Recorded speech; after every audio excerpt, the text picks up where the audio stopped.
Clear?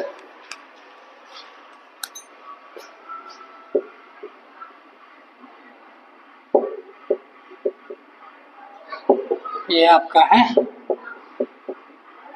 ट्रेबोक्टॉमी।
ये आपका male reproductive organ और ये है आपका फीमेल रिप्रोडक्टिव ऑर्गन। क्लियर? हमने आपको बताया था शल्यक्रियात्मक विधि। तो पहला क्या है? शुक्र अच्छेदन बता दिया है।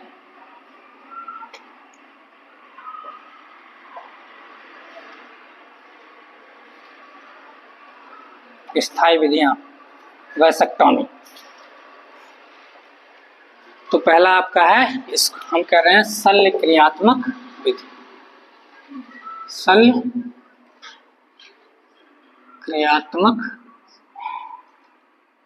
विधियां, इसको हम लोग कहते हैं स्थायी विधियां। क्या कहते हैं? स्थायी विधियां। किसकी? गर्भ निरोधक की। गर्भ निरोधक की। तो गर्भ निरोधक की स्थायी विधियां या शल्यक्रियात्मक विधियां जो है वो हमने आपको बताया था कि शल्यक्रियात्मक विधियां जिसे कि बाध्यकरण भी कहते हैं। ठीक है? यह प्रायः उन लोगों में सुझाई जाती है जिन्हें कि संतान की जरूरत नहीं होती है। समझ रहे हैं ना? ऐसे लोगों को सुझाई जाती है जिन्हें संतान की जरूरत नहीं होती है। तो यह मुख्य रूप से दो प्रकार की होती है। पहला है पुरुषों में क्या किया जाता है? शुक्रवाहक उच्छेदन। ठीक है? इसको कहेंगे शुक्रवाहक उच्छेदन। क्लियर। पुरुषों में क्या होता है, शुक्रवाहक उच्छेदन यानी कि वैसेक्टॉमी कराया जाता है,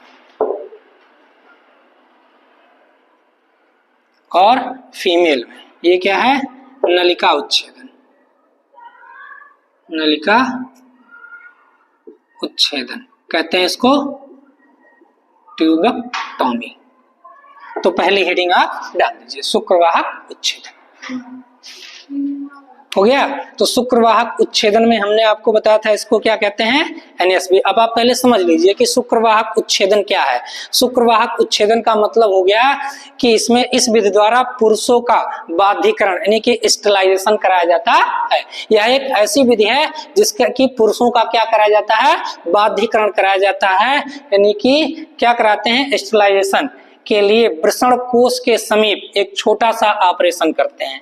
यह है आपका क्या, वृषण कोश, ठीक, वृषण कोश है, इसके पास एक छोटा सा ऑपरेशन करके क्या कर दिया जाता है, जरा देखिएगा आप कि ये जो आपकी वास डिफरेंस है दिख रही है ना, इस वास डिफरेंस को कट करते हैं और कट करके उसको बांध देते हैं। तो जब स्पर्मेटोजेनेसिस की प्रक्रिया होगी तो इस स्पर्मेटोजेनेसिस की प्रक्रिया के द्वारा क्या होगा कि जो स्पर्म है जो कैसे चलता है, स्पर्म बाय द रेटी टेस्टिस कहाँ जाता है, वास डिफरेंस, वास डिफरेंस से एपिडिडाइडमिस, एपिडिडाइडमिस से वास डिफरेंशिया, और वास डिफरेंशिया से होते हुए एक्सटर्नल जेनाइटेरिया के द्वारा बाहर निकलता है। तो यहां जब हम क्या करेंगे, वास डिफरेंस को कट कर देंगे तो स्पर्म जो है वह इस रास्ते से बाहर नहीं निकल पाएगा। समझ रहे हैं ना। तो जब स्पर्म बाहर निकलेगा नहीं तो उसका क्या होगा, तो स्पर्म, जब स्पर्म बाहर ही नहीं निकल रहा है तो एग यहाँ पर फिलिपियन ट्यूब में अगर एग यहाँ पर वेट कर रहा है तो स्पर्म इसको नहीं मिलेगा तो फर्टिलाइजेशन की प्रक्रिया नहीं होगी। तो यह एक स्थायी विधि है यानी कि परमानेंट विधि है। इसमें यह विधि उन लोगों को सुझाई जाती है कि जिनके बच्चे 2-4 बच्चे हो जाते हैं, उन्हें बच्चों की कोई जरूरत नहीं होती है। तो यह विधि उन लोगों को सुझाई जाती है क्योंकि इस प्रक्रिया के बाद फिर संतान उत्पन्न नहीं होते। तो याद रखने की जरूरत यह है कि पुरुषों में क्या कराया जाता है, शुक्रवाहक उच्छेदन कराया जाता है, वैसेक्टॉमी कराई जाती है। वैसेक्टॉमी में क्या करते हैं, वास डिफरेंस को काट करके बांध देते हैं जिससे कि स्पर्म आगे ना जाने पाए। क्लियर हुआ। दूसरी विधि आपकी है जो फीमेल में क्या कराई जाती है, फीमेल रिप्रोडक्टिव ऑर्गन है तो फीमेल में क्या कराई जाती है, नलिका उच्छेदन कराया जाता है। इसको आप लिख लीजिए, ठीक है। इसमें 2 लाइन लिख लीजिए, स्त्रियों में शल्य चिकित्सा को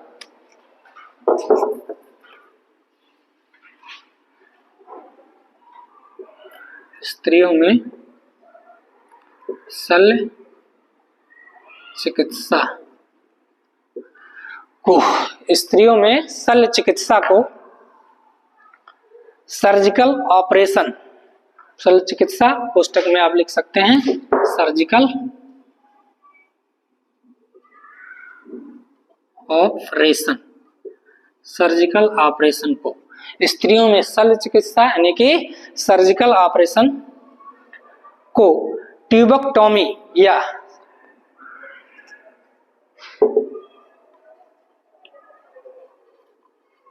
ट्यूबेक्टॉमी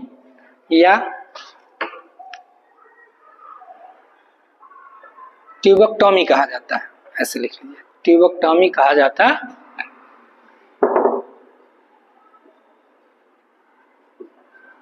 या हिंदी में इसको क्या कहते हैं, नलिका उच्छेदन कहा जाता है, ठीक है। इसमें स्त्रियों की फैलोपियन नलिका को काटकर इसमें स्त्रियों के फैलोपियन नलिका को काटकर, इसमें स्त्रियों के फैलोपियन नलिका को काटकर बांध देते हैं, काटकर बांध देते हैं।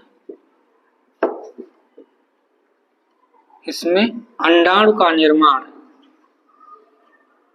अंडाणु का निर्माण तो होता है, एग का फॉर्मेशन तो होगा, अंडाणु का निर्माण तो होता है। तथा आवर्त चक्र भी सामान्य रूप से चलता है, तथा आर्तो चक्र भी सामान्य रूप से चलता है। आर्तो चक्र भी सामान्य रूप से चलता है, परंतु अंडाणु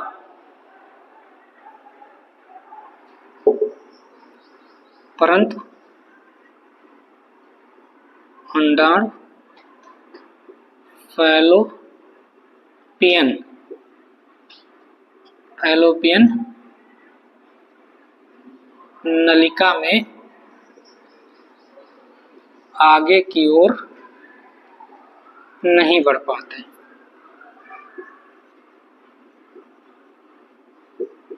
आगे की ओर नहीं बढ़ पाते, ये आगे की ओर नहीं पहुंच पाते। क्लियर? तो यहां पर आप देखिएगा, कह रहा है कि स्त्रियों में शल्य चिकित्सा यानी कि सर्जिकल ऑपरेशन को इन द फीमेल क्या कहते हैं? ट्यूबेक्टॉमी कहते हैं। हमने आपको बताया था ना कि यह एक स्थायी विधि है। इसमें जो है जनरली इसका नाम क्या कहते हैं? क्या कहते हैं इसको जो है पुरुष और स्त्री नसबंदी के नाम से जानते हैं। यह एक शल्य क्रियात्मक विधि है, अर्थात स्थायी विधि है। यह विधियां उन लोगों को सुझाई जाती है जिनको अब आगे बच्चे की आवश्यकता नहीं होती है। क्लियर? क्योंकि इसके बाद जो है जब सर्जिकल ऑपरेशन हो जाएगा तो इसके बाद बच्चे होने के चांसेस बिल्कुल खत्म हो जाते हैं। तो पुरुषों में इसको क्या कहते हैं? शुक्रवाहक उच्छेदन यानी कि वैसेक्टॉमी कहते हैं। सीधा सीधा आप जानिए कि वास डिफरेंस को काट करके सील कर देते हैं यानी कि बंद कर देते हैं, जिससे कि जब स्पर्मेटोजेनेसिस की प्रक्रिया होती है उस प्रक्रिया से स्पर्म जो है आगे की तरफ नहीं पहुंच पाता। सारी प्रक्रिया होगी, जो शुक्राशय है उसमें से भी द्रव्य निकलेंगे, समझ रहे हैं ना? केवल स्पर्म आगे की तरफ नहीं जाएगा। क्यों? क्योंकि वास डिफरेंस को काट दिया गया है। जरा जब बैक जाएंगे आप तो ये क्या था? टेस्टिस था। इसी टेस्टिस के अंदर क्या पाए गए थे? हमने आपको बताया था ना, कंपार्टमेंट पाया गया था। इसको क्या कहते हैं? इसको कहते हैं टीएल, टेस्टिकुलर लोब्यूल। और टेस्टिकुलर लोब्यूल के अंदर क्या पाया गया था?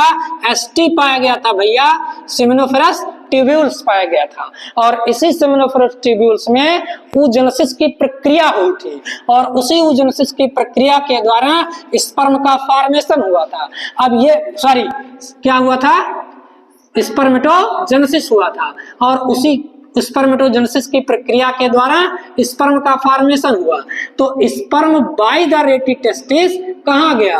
वास इफरेंसिया गया, वहां से वास डिफरेंस से आप जानते हैं कि कहाँ जाएगा? एक्सटर्नल जेनाइटेरिया के द्वारा बाहर जाता था। क्योंकि ह्यूमन में जो यूरिन का सक्रीशन है और जो सीमेन का सक्रीशन है वह एक ही रास्ते से उसका पास आउट होता है। यानी कि ह्यूमन में जो क्या हो रहा है? यूरिन का सक्रीशन हो रहा है मेल में, और जो सीमेन का सक्रीशन हो रहा है एक ही रास्ते से पास आउट हो रहा है। तो इसी रास्ते को हमने क्या कर दिया है?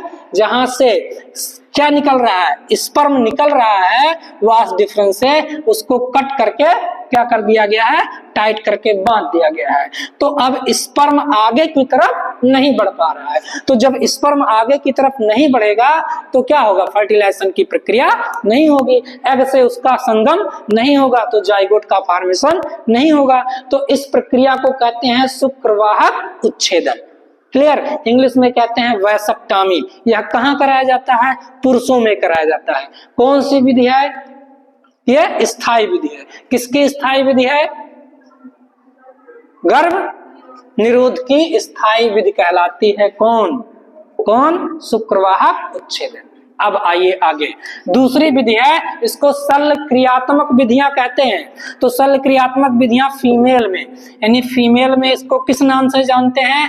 नलिका उच्छेदन के नाम से जानते हैं।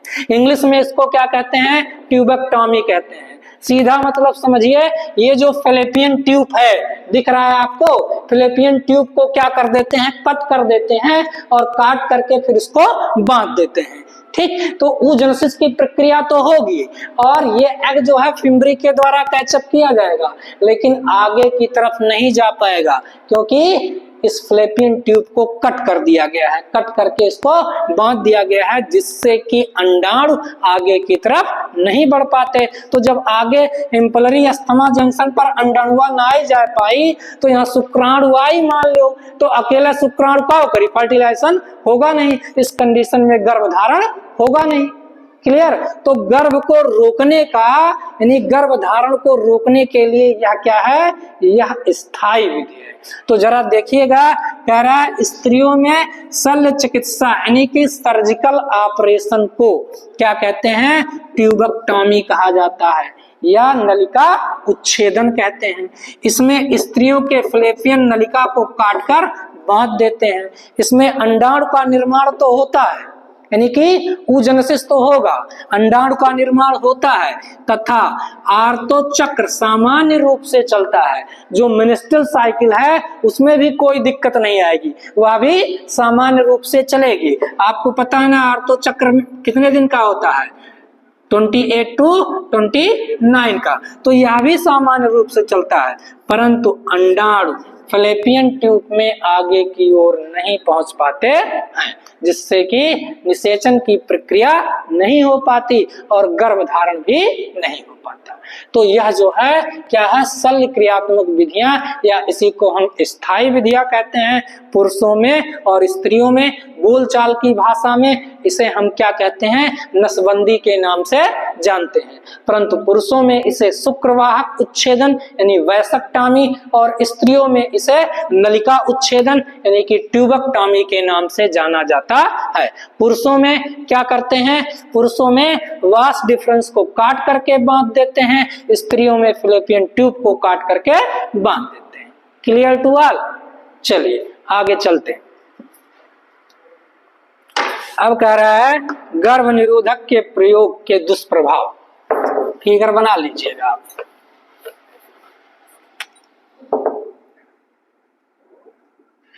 गर्भ निरोधक के प्रयोग के दुष्प्रभाव,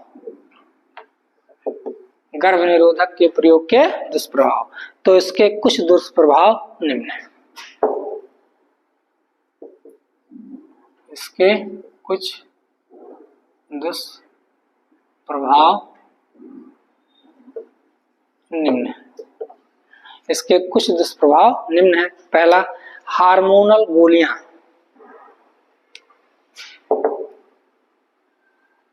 ऐसे लिखिएगा, हार्मोनल गोलियां, हार्मोनल गोलियां कामा आईयूडी,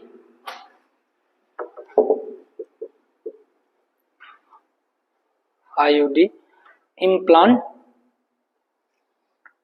इम्प्लांटेंस जैसे गर्भ निरोधक के, आईयूडी जैसे गर्भ निरोधक के हार्मोनल गोलियां, गर्भ निरोधक के दुष्प्रभाव निम्नलिखित हैं। दुष्प्रभाव निम्न। पहला, कौन कौन से दुष्प्रभाव हैं? पहला, जी मचलाना,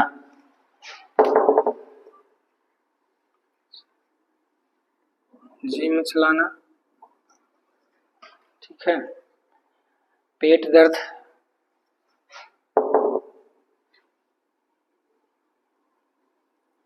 क्या होता है, पेट दर्द की शिकायत रहती है। स्तन कैंसर,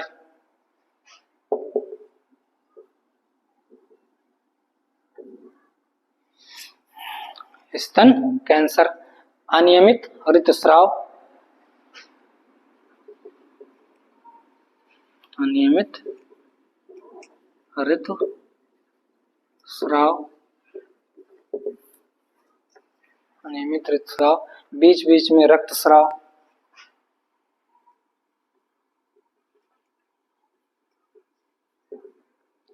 रक्तस्राव आदि। क्लियर? तो देखिए कह रहा है कि जितनी भी हार्मोनल गोलियां हम लेते हैं, ठीक, जैसे हमने आपको बताया था ना कि माला डी का प्रयोग हम लोग करते हैं या फिर जो सहेली नामक गोलियों का प्रयोग किया जाता है किसके द्वारा, मदर के द्वारा। तो जो भी मदर क्या करती है कि हार्मोनल गोलियां या आईयूडी गर्भ निरोधक लेती है, उसके बहुत सारे दुष्प्रभाव भी हैं। तो इससे क्या होता है कि जीभ मिचलाता है, मतलब कि जो हार्मोनल गोलियां होती हैं उसके प्रयोग से वो कह रहा है कि उसका दुष्प्रभाव क्या है, जीभ मिचलाता रहता है, पेट में दर्द होता रहता है, और इसी के कारण क्या हो जाता है, मदर में अगर कोई मदर क्या करती है इस प्रकार की गर्भ निरोधक गोलियों का सेवन कंटिन्यू कर रही है तो उसमें स्तन कैंसर भी देखे गए हैं। अगली चीज है अनियमित ऋतुस्राव। ठीक है, अनियमित ऋतुस्राव का मतलब हो गया कि जो आर्तो चक्र है वह 28 to 29 डेज का है, तो अब वो क्या हो जाए, ऊपर नीचे होना शुरू हो जाता है। जैसे एक दिन 2 दिन ऊपर नीचे तो कंडीशन बन सकती है, लेकिन 10 दिन 5 दिन ऊपर नीचे ये इसी कारण हो रही है क्योंकि वह मदर क्या कर रही है, अगर कोई भी मदर हार्मोनल गोलियों का प्रयोग कर रही है तो उसमें क्या होगा, ऋतुस्राव अनियमित हो सकता है। समझ रहे हैं ना। और फिर बीच बीच में क्या होगा, रक्तस्राव भी होता रहेगा। तो इसके क्या है दुष्प्रभाव हैं कि अगर हार्मोनल गोलियां, जो फीमेल ज्यादा हार्मोनल गोलियों का प्रयोग कर रही है या हार्मोनल गोलियां ले रही है गर्भ निरोधक के रूप में आईयूडी को ले रही है, तो उसमें क्या है निम्नलिखित अनियमितता यानी कि दुष्प्रभाव देखे गए हैं। इसका दुष्प्रभाव क्या क्या है, जीभ मिचलाना, पेट में दर्द होना, स्तन कैंसर हो जाना और अनियमित क्या होना, ऋतुस्राव होना, और बीच बीच में भी रक्तस्राव का होना, इसका दुष्प्रभाव होता है। क्लियर, कोई दिक्कत। अब कोई चीज केमिकल चीज लेंगे तो उसका बॉडी पर क्या होगा, दुष्प्रभाव तो होगा ही। जैसे आप कोई भी मेडिसिन लेते हो तो आप किस लिए लेते हो, इसलिए लेते हो कि आपको फायदा करे, वो इसलिए तो लेते हैं मेडिकल ट्रीटमेंट। तो आप जब कोई भी एंटीबायोटिक लेते हो या कोई भी पेन किलर लेते हो तो पेन किलर आप लोगे इसलिए कहा जा रहा है कि पेन किलर आप बार बार ना खाइए, क्योंकि पेन किलर का क्या है, दुष्प्रभाव भी तो है, एंटीबायोटिक का क्या है, दुष्प्रभाव भी तो है। तो वैसे इसका भी क्या है, दुष्प्रभाव भी है। अगर इसका प्रयोग करते हैं तो हर चीज का क्या है, फायदा भी उसका होगा और नुकसान भी होगा। तो जो हार्मोनल गोलियां निरोधक के रूप में, गर्भ निरोधक के रूप में यूज की जाती हैं, यूज की जा रही हैं, उसका दुष्प्रभाव क्या होगा कि इसके कारण जीभ मिचलाता है, पेट में दर्द होता है। इसी की वजह से महिलाओं में स्तन कैंसर देखा गया है, महिलाओं में अनियमित ऋतुस्राव देखा गया है, और बीच बीच में भी क्या होता है, रक्तस्राव होते रहते हैं। यह इसका क्या है, दुष्प्रभाव है। अब उसके बाद है आपका संगर्भता का चिकित्सीय समापन यानी कि एमटीपी। चलिए उसी पर फोकस करें, सगर्भता का चिकित्सीय समापन अगला टॉपिक।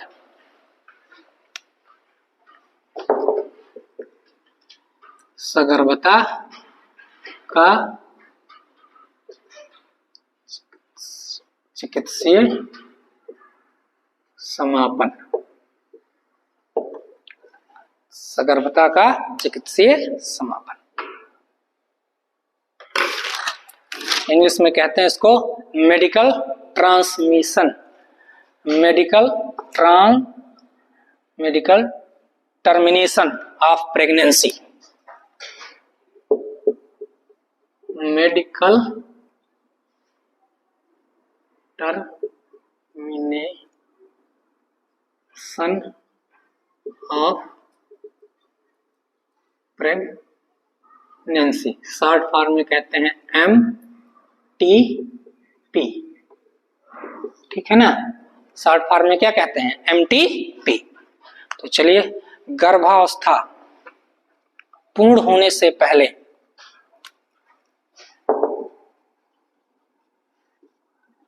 गर्भावस्था पूर्ण होने से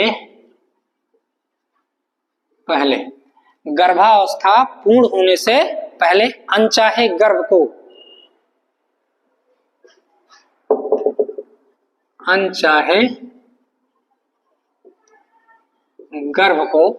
अनचाहे गर्भ को स्वैच्छिक रूप से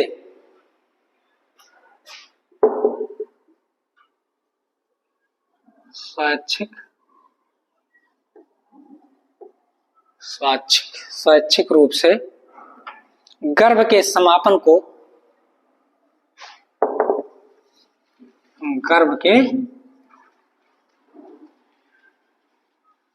समापन को क्या कहते हैं? एमटीपी कहते हैं। समापन को सगर्भता का चिकित्सीय समापन कहा जाता है। सगर्भता का चिकित्सीय समापन पुस्तक में एमटीपी कहा जाता है। स्वेच्छा से करना, ठीक है ना। गर्भावस्था पूर्ण होने से पहले स्वेच्छा से क्या करना? गर्भ के समापन को क्या कहा जाता है? एमटीपी कहा जाता है। एमटीपी निम्न कारणों से कराया जाता है। एमटीपी निम्न कारणों से कराया जाता है। निम्न कारणों से कराया जाता है। पहला है अनचाहे गर्भधारण, यानी कि अनचाह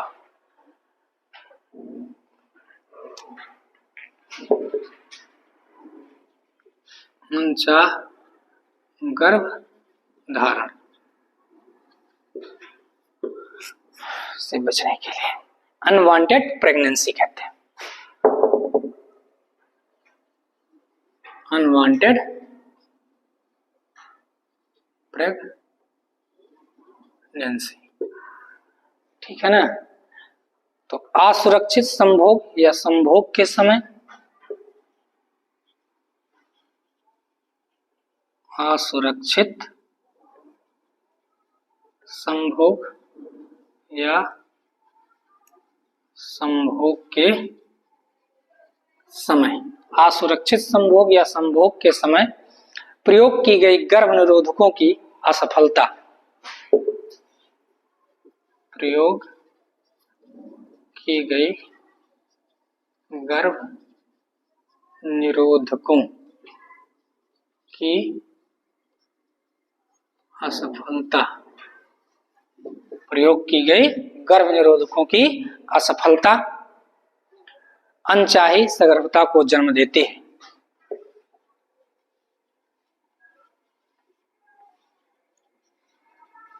सगर्भता को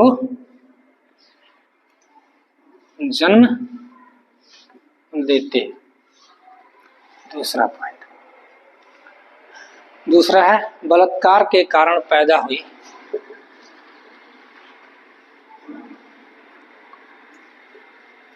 के कारण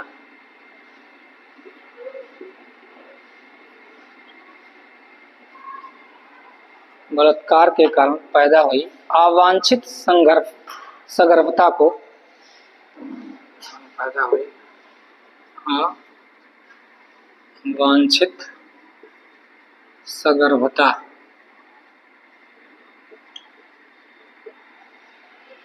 अवांछित सगर्भता को समाप्त करने के लिए, को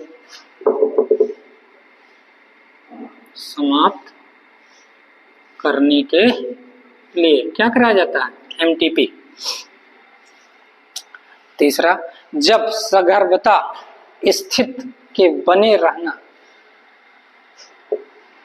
जब सगर्भता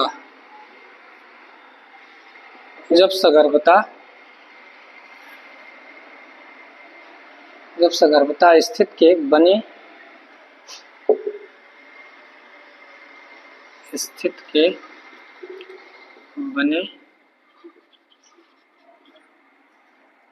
स्थित के बने रहना, मां व गर्भ में पल रहे भ्रूण, मां व गर्भ में पल रहे भ्रूण दोनों के लिए प्राण घातक हो, दोनों के लिए प्राण घातक हो, तब उसका क्या कराना चाहिए? एमटीपी कराया जाता है। एमटीपी 12 वीक की अवधि तक, स्टार बना के एक पॉइंट लिख लीजिए, एमटीपी 12 वीक की अवधि तक 12 वीक की अवधि तक कराया जा सकता है, कराया जा सकता है। 12 वीक के अवधि तक कराया जा सकता है, अर्थात स्त्री के गर्भ धारण करने के बाद, अर्थात स्त्री के गर्भ धारण करने के, स्त्री के गर्भ धारण करने के बाद 3 माह से पूर्व के बाद 3 माह से पूर्व मीन्स पहले 3 माह से पूर्व के भ्रूण का एमटीपी उपयुक्त माना जाता है। 3 माह से पूर्ण 3 माह से पूर्व भ्रूण का एमटीपी उचित माना जाता है, उसके बाद नहीं करा सकते। ठीक, एक पॉइंट और लिख लीजिए, 3 माह के बाद का एमटीपी बहुत ही 3 माह के बाद का एमटीपी बहुत ही घातक होता है,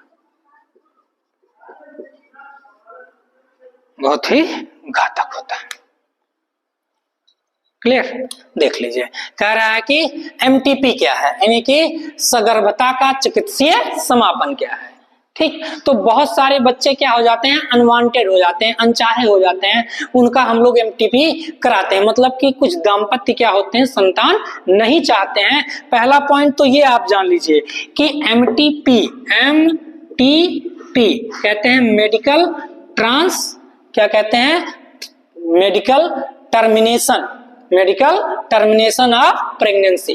तो जो एमटीपी है, बोलचाल की भाषा में इसको कहते हैं एवार्सन।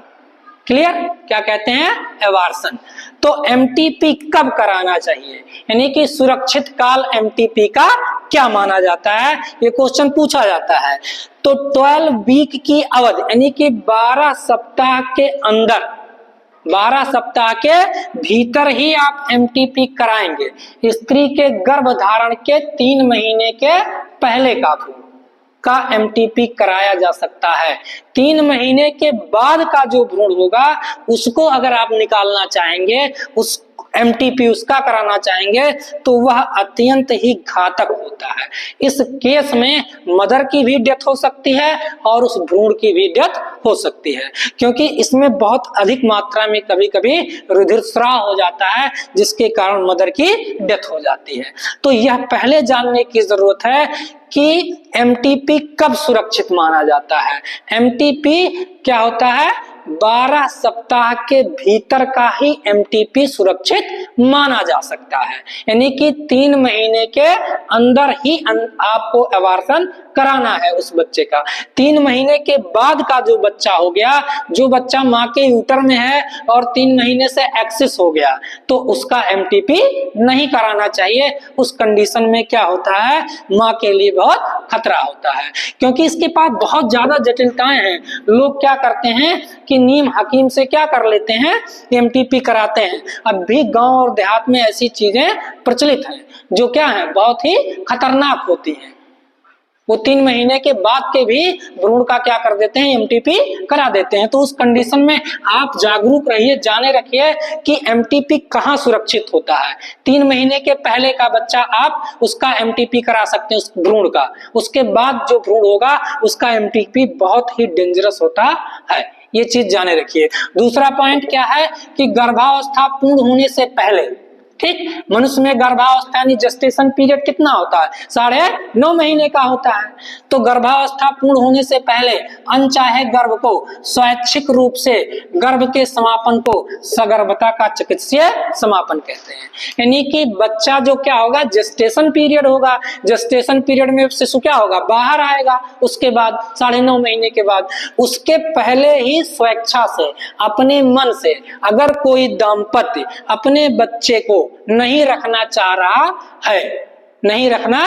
रहा है तो स्वेच्छा से वह क्या कर सकता है, उस बच्चे को डिस्ट्रॉय करा सकता है। उसी को हम कहते हैं सगर्भता का चिकित्सीय समापन, MTP कहा जा रहा है। लेकिन यही ध्यान देने की जरूरत है कि दाम्पत्य को ध्यान देने की जरूरत है कि MTP कब तक का सुरक्षित माना जाएगा, 12 वीक के अंदर का। बात समझ रहे हैं ना? तो देखिए कह रहा है कि गर्भावस्था पूर्ण होने से पहले, तो गर्भावस्था कितने समय का है ह्यूमन में? 9.5 महीने का है। यानी कि 9 महीने हमने आपको बताया था 10 दिन 15 दिन, यही तो होता है 9 महीने 5 दिन 10 दिन 15 दिन, इसको हम लोग 9.5 महीने कहते हैं। तो गर्भावस्था पूर्ण होने से पहले अनचाहे गर्भ, अनचाहे का मतलब समझ रहे हैं कि अगर किसी दाम्पत्य को क्या थी कि गर्भ धारण करना, यानी कि शिशु की आवश्यकता नहीं थी और वह अनचाहा गर्भ हो गया, तब उसी को क्या कहेंगे कि इच्छा नहीं था, उसने जो गर्भ निरोधक का प्रयोग किया वह गर्भ निरोधक क्या हो गया, असफल हो गया। उस कंडीशन में मदर प्रेग्नेंट हो गई, तो अब क्या करना है, उसको वो रखना नहीं चाह रहे हैं उस शिशु को, तो स्वेच्छा से उस शिशु को क्या करेंगे, उसका MTP कराएंगे। उसी को हम लोग कहते हैं सगर्भता का चिकित्सीय समापन। बात क्लियर हुई? अब कह रहा है क्या कि MTP निम्न कारणों से कराई जाती है, रीजन जान लीजिए। एक तो अनचाहा गर्भधारण है, अनवांटेड प्रेगनेंसी, कि मन ना ही रहा तब वो क्या हो गई, प्रेगनेंसी हो गई। तो असुरक्षित संभोग या संभोग के समय प्रयोग की गई गर्भ निरोधक की असफलता।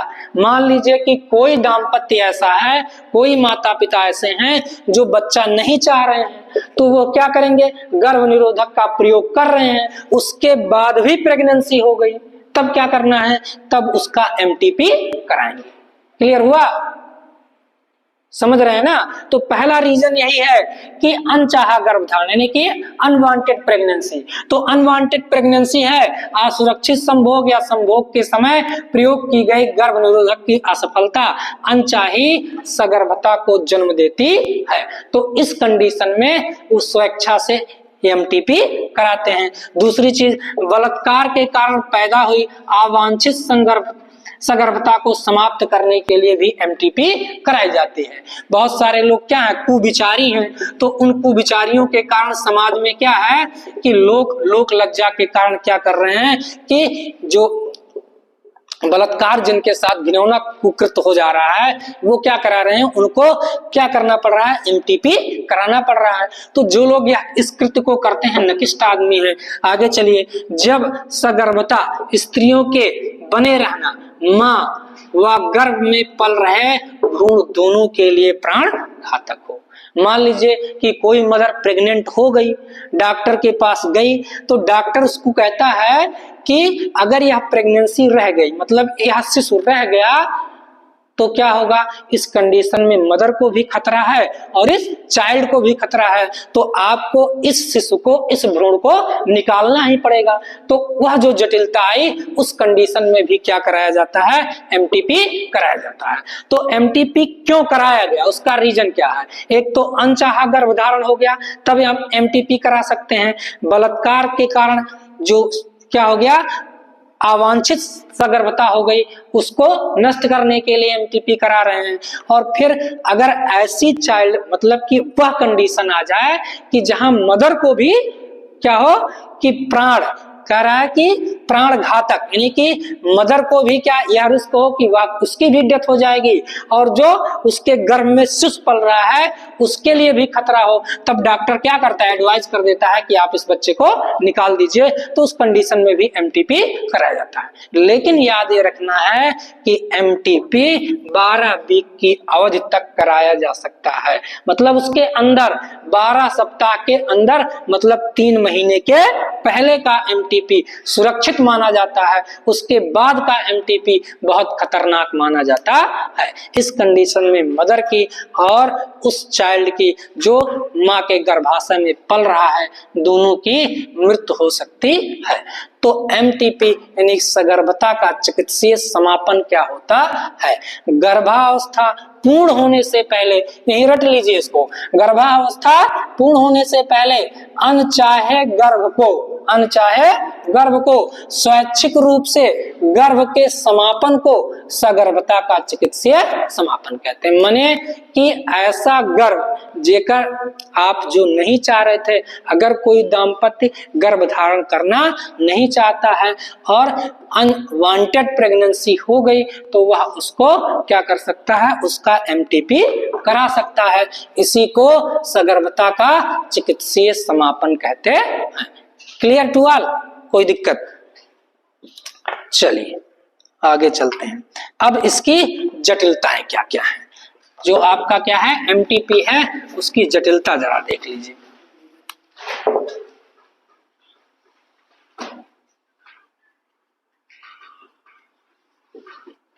तो एमटीपी की जटिलताएं क्या हैं? किसी प्रशिक्षित कुशल चिकित्सा की देखरेख में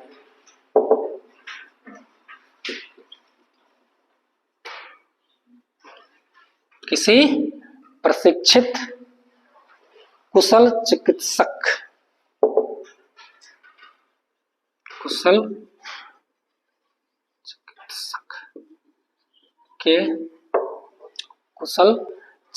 के देखरेख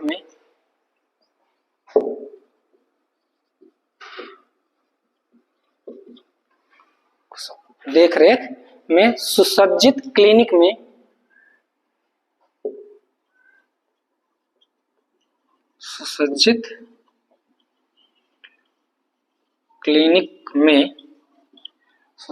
क्लिनिक में किया गया गर्भपात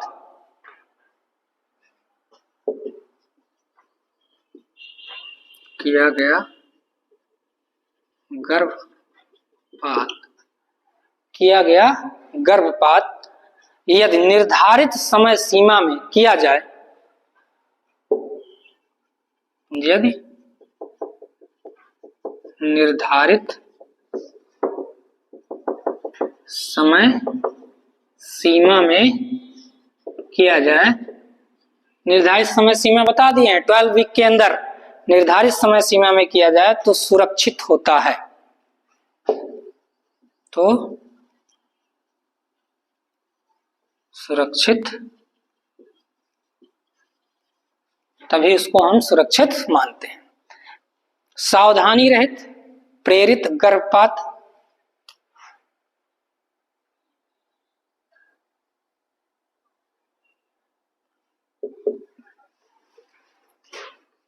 सावधानी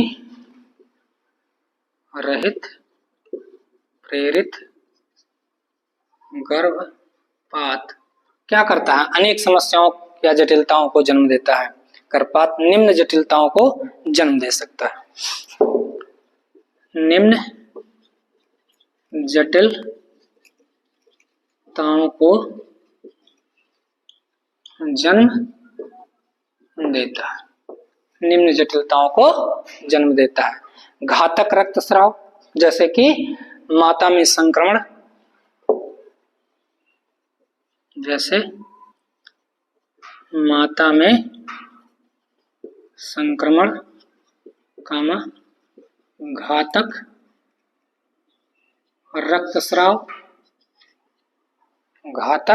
रक्तस्राव, गर्भाशय में छिद्र होना, गर्भाशय में छिद्र होना, और क्या हो जाना,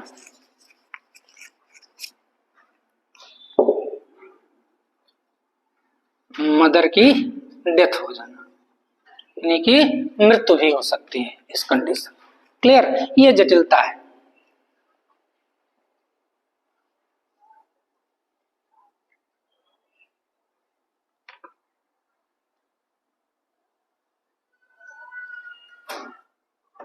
अपने देश में अनेक अप्रशिक्षित, अपने देश में अनेक अप्रशिक्षित, अपने देश में अनेक अप्रशिक्षित अकुशल नीम हकीम बड़ी संख्या में, प्रशिक्षित अकुशल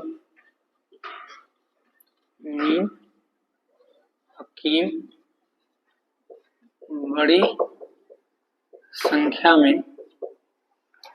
बड़ी संख्या में अवैधानिक गर्भपात कराते हैं।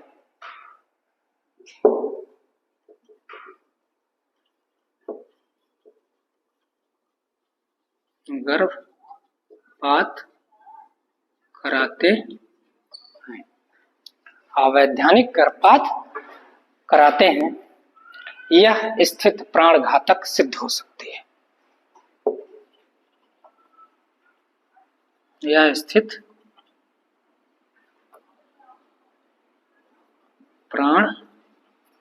प्राणघातक सिद्ध हो सकती है। आगे कल देखेंगे इसको, जरा देख लीजिए जटिलताएं क्या है। तो अगर क्या करना है, एमटीपी कराना है, तो क्या करना है, एमटीपी किसी प्रशिक्षित कुशल चिकित्सक के देखरेख में ही कराया जाना चाहिए, ठीक है ना। गर्भधारण करने के बाद सुसज्जित क्लिनिक में किया गया गर्भपात यदि निर्धारित समय सीमा में किया जाएगा तभी वह सुरक्षित हो सकता है। यानी कि अगर क्या कराना है, एमटीपी कराना है, तो किसी ऐसे क्लिनिक में कराइए जहां पर सुरक्षित और सुसज्जित क्या हो, एमटीपी कराया जा सके। और हमेशा इस बात का ध्यान रखा जाए कि एमटीपी क्या है, उसकी निर्धारित समय सीमा तय है और उसी के अंदर एमटीपी कराई जाए तभी वह सुरक्षित मानी जाती है। सावधानी रहित प्रेरित गर्भपात में निम्न जटिलताएं आती हैं। अगर आप सावधानी रहित मतलब असावधानी पूर्वक एमटीपी कराते हैं तो उसकी निम्नलिखित जटिलताएं आती हैं। पहली चीज, माता में क्या हो जाता है, संक्रमण देखने को मिलता है, यानी कि इन्फेक्शन बढ़ जाता है और उसी इन्फेक्शन के कारण उसे और सारी बीमारियां हो जाती हैं। दूसरी चीज, घातक रक्त स्राव होता है और इसी रक्त स्राव के कारण कभी कभी मदर की डेथ हो जाती है, समझ रहे हैं ना। और गर्भाशय के अंदर छिद्र भी हो जाता है। अगर आप क्या करेंगे, एमटीपी सही जगह पर नहीं कराएंगे, अच्छी क्लिनिक में नहीं कराएंगे, अच्छे कुशल डॉक्टरों से नहीं कराएंगे और क्या है, जो निर्धारित समय सीमा है उसके अंदर नहीं कराएंगे तो निम्नलिखित जटिलताएं आ सकती हैं। क्या हो सकता है, मदर को संक्रमण हो सकता है, घातक रक्तस्राव हो सकता है, गर्भाशय में छिद्र हो सकता है, यहाँ तक कि मदर की डेथ भी हो सकती है। तो अपने देश में यानी भारत में अनेक अप्रशिक्षित अकुशल नीम हकीम बड़ी संख्या में अवैधानिक गर्भपात कराते हैं। हमने आपको बताया ना कि गांव में ऐसे लोग पाए जाते हैं जो क्या करते हैं, 12 वीक के बाद के बच्चे का भी एमटीपी करा देते हैं। तो वह अत्यंत खतरनाक है, आप लोग जाने रखिए। यह स्थिति प्राणघातक सिद्ध हो सकती है। अगर ऐसा कराया जाता है तो इस केस में देखा गया है कि इन केस मदर की क्या हो जाती है, डेथ हो जाती है। तो बड़ा हंगामा होता है, आपने इस चीज को देखा है। तो हमारे कहने का मतलब ये है, ये आपको एमटीपी ये बता रहा है कि कब आपको कराना चाहिए और कब आपको एमटीपी नहीं कराना चाहिए। यानी कि एमटीपी आपको 12 वीक के भीतर ही कराना है और किसी भी अच्छे कहां पर, क्लिनिक में कराना है और किसी एक्सपर्ट डॉक्टर से ही एमटीपी कराना है। नीम हकीम के चक्कर में नहीं पड़ना है, नहीं तो उसके बहुत सारे दुष्परिणाम हो सकते हैं। आज के लिए इतना ही, फिर कल मिलेंगे। तब तक के लिए धन्यवाद।